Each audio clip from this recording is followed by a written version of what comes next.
कितने पैसे लगेंगे आपको अगर मैं आपसे कहूँ कि आपको आपके देश से देशद्रोह करना है, अपने देश की खुफिया जानकारी दूसरे पड़ोसी दुश्मन मुल्क को देनी है, तो कितने कितने पैसे में कर देंगे आप?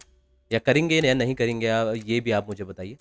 क्योंकि यार ऐसा ही कुछ करा है हरियाणा हिसार से आने वाली ज्योति मल्होत्रा ने। 33 साल की हैं और यूट्यूब पे अपना चैनल चलाती हैं, जिसमें कोई कम भी नहीं, एक बहुत बड़ी जनता उन्हें देख रही है।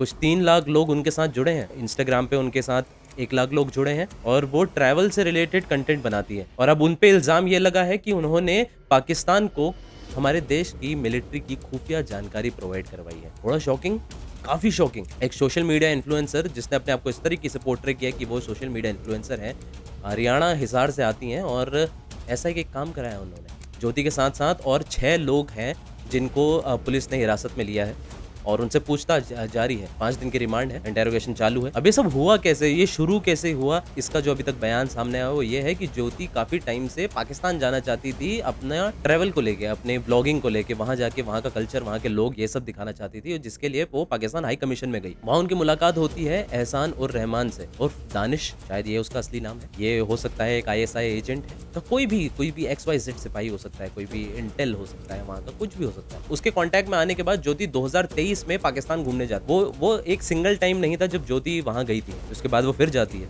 हमने पूरा उनका यूट्यूब चैनल खंगाला, पूरा इंस्टाग्राम चैनल खंगाला, तो हमें एक चीज़ देखने को मिली, तो उन्होंने प्रो पाकिस्तानी बहुत सारी वीडियोस डाल रखी हैं कि पाकिस्तान इतनी अच्छी कंट्री है, पाकिस्तान इतना अच्छा देश है कि जिसके क्या ही कहने, पाकिस्तान जैसे सुंदर कुछ है ही नहीं। ये सब परिवर्तन एकदम से होने के बाद क्यों? ज्योति जब पाकिस्तान गई तो वहाँ वो और भी लोगों से मिली जिनके नाम सामने आए हैं। रिपोर्ट्स की माने तो ज्योति वहाँ अली ऐवान से मिली, शाकिर अलियास, राना शहबाज, इन सब से मिली और अन्य काफ़ी आईएसआई हैंडलर्स, इन सब से मिलने की रिपोर्ट्स ज्योति की सामने आई। अब ज्योति का काम क्या था वहाँ पे? ज्योति का काम सिंपल था। ज्योति को पाकिस्तान देश की जगहों पे जाके ब्लॉगिंग करनी थी और प्रचार करना था पाकिस्तान देश का। साउंड सिमिलर, कैसे सिमिलर? जब पहलगाम अटैक हुआ, I take you back on 22 April, Pahalgam attack हुआ, तो वहाँ पे जब एक चश्मदीद का बयान सामने आया तो उन्होंने कहा कि वहाँ पे जो घोड़े वाले थे या फिर जो खच्चर वाले थे, उन्होंने हमसे बार बार पूछा कि क्या तुम कुरान पढ़ते हो? आपने कुरान पढ़ी है? कुरान पढ़नी चाहिए, मुस्लिम धर्म बहुत अच्छा है, पाकिस्तान हमारा दुश्मन नहीं है। यही सब कुछ चीज़ ज्योति भी कर रही थी अपने यूट्यूब चैनल के थ्रू, बाकी वो प्रचार कर रही थी पाकिस्तान का। भाई हम लोग तो अपने देश में we are hiring celebrities to promote tourism in Uttarakhand, tourism in Jaipur.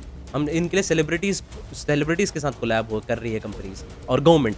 लेकिन पाकिस्तान ने तो एक इंडियन सिटीजन के साथ ही कोलैब कर लिया कि पाकिस्तान के बारे में तो आप प्रचार कीजिए।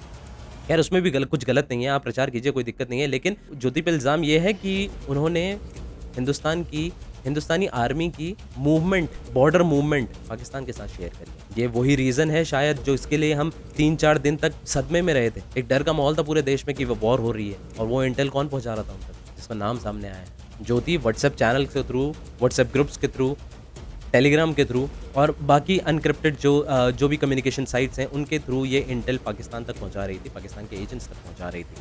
और उसके बदले में ज्योति को क्या मिल रहा था? ट्रैवल, खूब सारा ट्रैवल और सम अनऑथराइज्ड जगह से पैसा।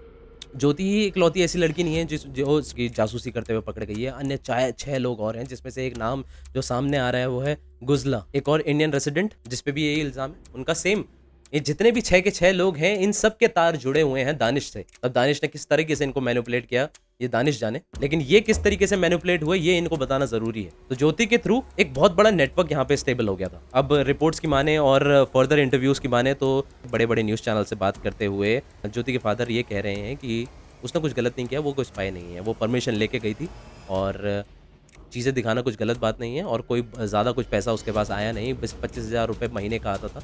और इससे ये सिद्ध नहीं होता है कि वो एक एजेंट है, ये स्पाई है, ये जासूस है। 2 साल, 2.5 साल, 3 साल लगा लो। ये अपनी परमिशन से नहीं गई थी, इनकी परमिशन से गए थे। इनने सारे मार्च जगह में से दिए, CID आए थे, सारी छानी-बीनी करी। इनने पड़ोसियों से पूछा कि ये बंदे कैसे हैं, कैसे नहीं। जब इनने सारा पासपोर्ट भी बनवा के दिया, सारा कुछ वीज़ा-वाज़ा जो कुछ बताया इन्हें बनवा के दिया वहाँ थी। फिर अब किस चीज़ की टेंशन है इनको? हम तो कुछ ही मांग नहीं करते, हमारी जो चीज़ है वापस कर दो। दिल्ली जाती थी जी, लॉकडाउन से पहले गई थी जी, 20-25 हज़ार पे इसको तनख्वाह मिला करती। लॉकडाउन में फिर अपना इशारा आ गया। ऑपरेशन सिंदूर के बाद इंडियन गवर्नमेंट और हमारी इंटेलिजेंस काफ़ी ज़्यादा सतर्क हो गई हैं। और जैसे कि हमारे प्रधानमंत्री नरेंद्र मोदी ने कहा कि ऑपरेशन सिंदूर अभी ख़त्म नहीं हुआ है। तो अभी ये जो टेररिज्म है, इसको जड़ से ख़त्म करने का एक प्रण लिया है नरेंद्र मोदी ने, और साथ ही साथ हमारी पूरी इंटेलिजेंस ने। तो हमारी पूरी टीम ये लगी पड़ी है कि कैसे इस टेररिज्म को ख़त्म किया जाए।